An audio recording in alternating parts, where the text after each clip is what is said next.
Fallait-il manger la pomme? Une pomme. A priori, un fruit comestible produit par un pommier. Ce mot est issu du gallo-roman poma. On remarque que le radical pomme se retrouve dans le nom de Pomone, la déesse des fruits. Nota bene, comme l'illustre Wikipédia, Pomone, nymphe d'une incroyable beauté, était la nymphe qui connaissait le mieux l'art de cultiver les jardins, et surtout les arbres fruitiers. Pomone n'avait aucune attirance pour les hommes, mais fut recherchée en mariage par tous les dieux champêtres.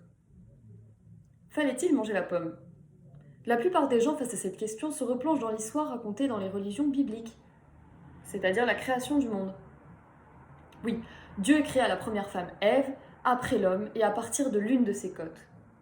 Ils vivaient heureux dans le jardin d'Éden et Dieu leur donna un seul ordre, ne pas toucher à l'arbre de la connaissance. Un jour, Satan, qui prit la forme d'un serpent, dit à Ève que Dieu lui mentait et que si elle mangeait le fruit, elle connaîtrait tout ce que Dieu sait. Elle mangea le fruit et en fit manger à Adam. Dieu les chassa alors du jardin et c'est à partir de ce jour-là que les humains ont connu le travail, la souffrance et la mort. N'ayez crainte, je ne me permettrai jamais de remettre en doute ou en cause les croyances de chacun. J'essaie seulement de me mettre à la place de ces deux êtres humains. Si avant d'avoir goûté à la pomme, Adam et Ève avaient une vie tranquille, si avant de goûter à la pomme, Adam et Ève ne connaissaient que le bonheur, si avant de goûter à la pomme, Adam et Ève n'appréhendaient pas la mort, quels sont les sentiments et les émotions qu'ils pouvaient bien ressentir? Bon, l'histoire le dit, les deux vivaient dans le bonheur et dans la non-connaissance. De nos jours, la notion de bonheur, c'est quoi? Pour moi, c'est intimement lié au désir. L'homme heureux accomplit les objectifs qu'il s'est fixés, ceux qui ont une valeur pour lui-même. Si le bonheur était déjà acquis pour Adam et Ève, quelle était leur quête? Parce que si la quête du bonheur, c'est l'essence même de la vie d'un homme, en incitant Ève à manger la pomme, le diable a donc proposé à Ève un but, un objectif.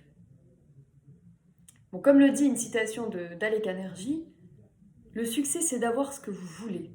Le bonheur, c'est d'avoir voulu et obtenu ce que vous avez.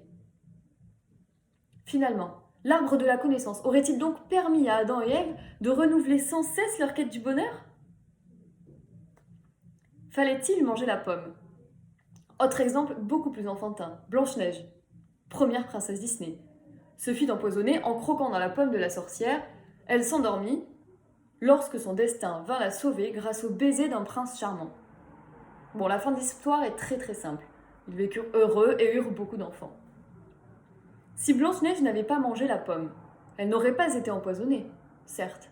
En revanche, elle n'aurait peut-être jamais rencontré le prince avec qui elle a vécu, heureuse tout le restant de ses jours. Fallait-il manger la pomme? Cette question nous pousse irrémédiablement à remettre en cause un événement passé. Déjà parce que, au sens primaire, si je me pose cette question, cela implique que j'ai déjà mangé la pomme. Je me pose donc en réalité la question, dois-je regretter d'avoir mangé cette pomme? Je pense que si je me pose cette question, cela voudrait dire que je ne sais pas si la pomme est un aliment bon pour ma santé ou ma croissance. Bon, dans un sens plus large, plus actuel, se demander si tel ou tel événement passé aurait dû se dérouler différemment, cela reviendrait au fait de sans cesse réinventer de manière fictive le cours d'une histoire. N'est-ce pas là l'art de l'Uchronie?